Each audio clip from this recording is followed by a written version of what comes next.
Hello friends, good morning. આજે હું લઈને આવી છું દાળ ઢોકળી રેસીપી। અમારા ગુજરાતીઓના ઘરમાં ફેવરિટ અને રવિવારની સ્પેશિયલ કોઈ ઝંઝટ વગર સીધી દાળ ઢોકળી બનાવી દો અને ખાઈ લો અને આનંદ કરો।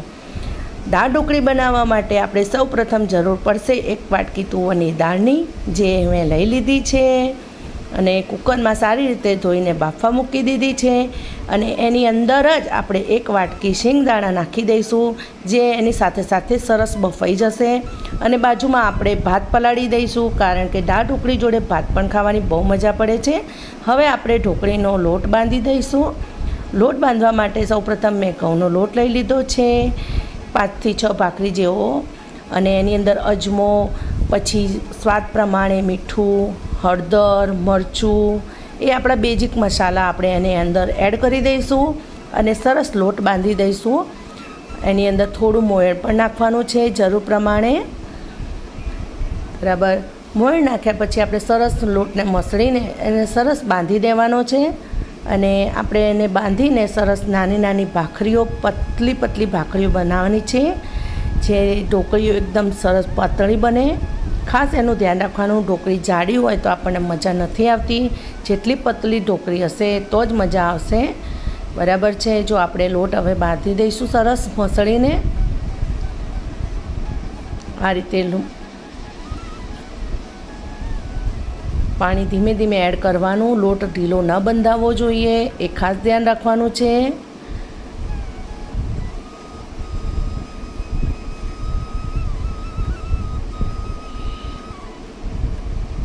દર રવિવારે લગભગ ગુજરાતીઓના ઘરે દાળ ઢોકળી હોય જ છે। અને ખાસ તો આવા ચોમાસા દરમિયાન જો ઠંડુ વાતાવરણ હોય તો દાળ ઢોકળી ખાવાની તો કંઈક અલગ જ મજા આવે છે, બહુ જ મજા પડી જાય છે। તમે ચોક્કસથી બનાવજો અને ખાજો। જો હવે આ રીતે આપણે નાના નાના લુવા બનાવી દેવાના છે, અને પછી બધા લુવા એક સરખા બનાવીને એને સરસ નાની નાની ભાખરીઓ બનાવવાની છે। ભાખરી બનાવતી વખતે ખાસ એ ધ્યાન રાખવાનું છે કે ભાખરી આપણે પાતળી બનાવવાની છે, જાડી ન રહી જાય, કારણ કે ઢોકળી એકદમ પતલી હોય તો એકદમ સરસ સોફ્ટ અને સ્મૂધી એકદમ લાગશે, બરાબર। આ બાજુ આપણી દાળ પણ બફાઈ ગઈ છે અને શિંગદાણા પણ એની અંદર બફાઈ ગયા છે। હવે આપણે એની અંદર થોડું પાણી એડ કરીશું અને પછી એની અંદર થોડું હળદર અને મરચું ઉકળવા માટે એની અંદર એડ કરી દઈશું, એટલે ઉકળીને એ દાળ સરસ કલર પકડી લેશે। જો ઢોકળીનો રસો એકદમ પતલો રાખવાનો છે, કારણ કે આપણે જ્યારે ઢોકળી અંદર એડ કરીશું એટલે ઢોકળી ઉકળીને રસો જે ઘટ્ટ બનશે એ એકદમ સ્વાદિષ્ટ બનશે।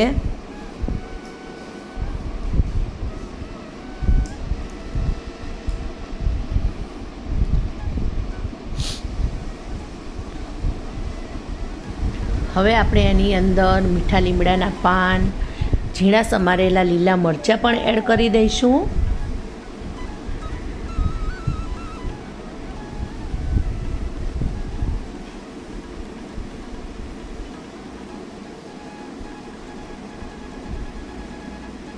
આદુનો ટુકડો નાખવાનો છે, આદુને સરસ છોલી લેવાનું છે, એની પરથી છાલ ઉતારી લેવાની છે, અને પછી એને ખલમાં સરસ કૂટી નાખવાનું છે।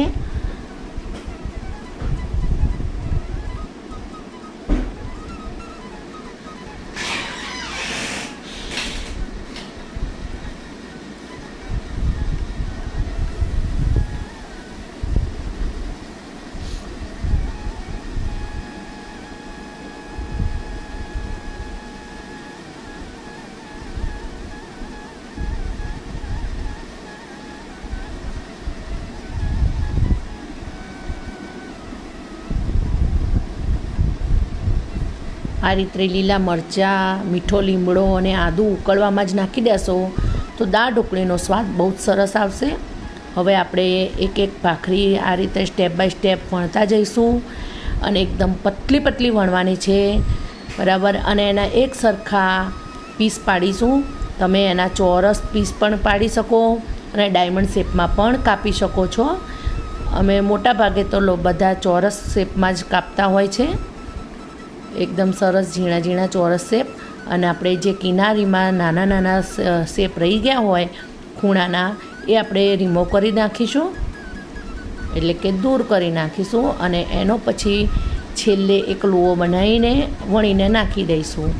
બરાબર છે. હવે આપણે એને સ્વાદ પ્રમાણે ગોળ પણ ઉમેરી દઈશું. આ બાજુ આપણા ભાત પણ થઈ ગયા છે સરસ મસ્ત. જુઓ, દાળ ઢોકળી ઉકળીને સરસ તૈયાર થઈ ગઈ છે. બધા મસાલા પણ એની અંદર એકદમ એક મિક્સ થઈ ગયા છે. હવે આપણે એની અંદર વઘાર કરીશું. વઘાર માટે મેં તેલમાં રાઈ, જીરું, મરચું એડ કરી દીધું છે અને એની અંદર ટામેટાં પણ નાખી દીધા છે. ટામેટાં ગળી જાય ત્યાં સુધી આપણે એને સાંતળવાના છે. જુઓ, આ દાળ ઢોકળીનો ઊંધો વઘાર હું કરું છું.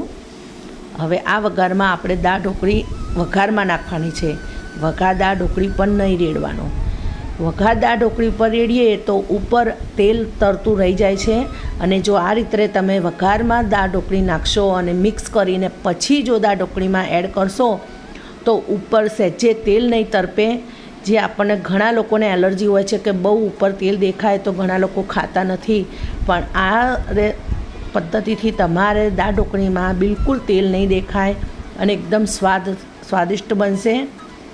તમે આ રીતે ચોક્કસ ટ્રાય કરજો.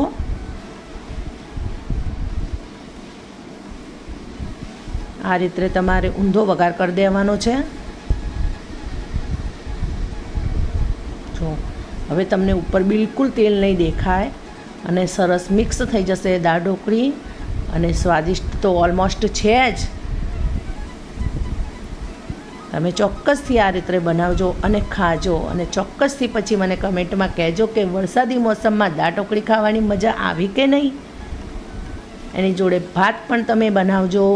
ડુંગળી લેશો, થોડા લીલા મરચાં લેશો તો બાકી ટેસ્ટડો પડી જશે. ટેસ્ટડો મજા આવી જશે. હવે થોડો મેં ગરમ મસાલો ઉપર ભભરાવી દીધો છે. સ્વાદિષ્ટ બની ગઈ છે દાળ ઢોકળી.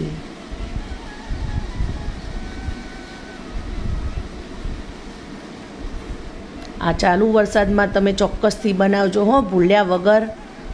આવજો. જય શ્રી કૃષ્ણ. અને ચેનલ પર નવા હોય તો ચેનલને સબસ્ક્રાઈબ કરી દેજો.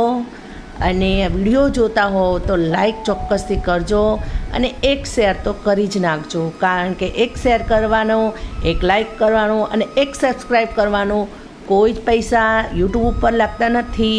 આવજો. જય શ્રી કૃષ્ણ.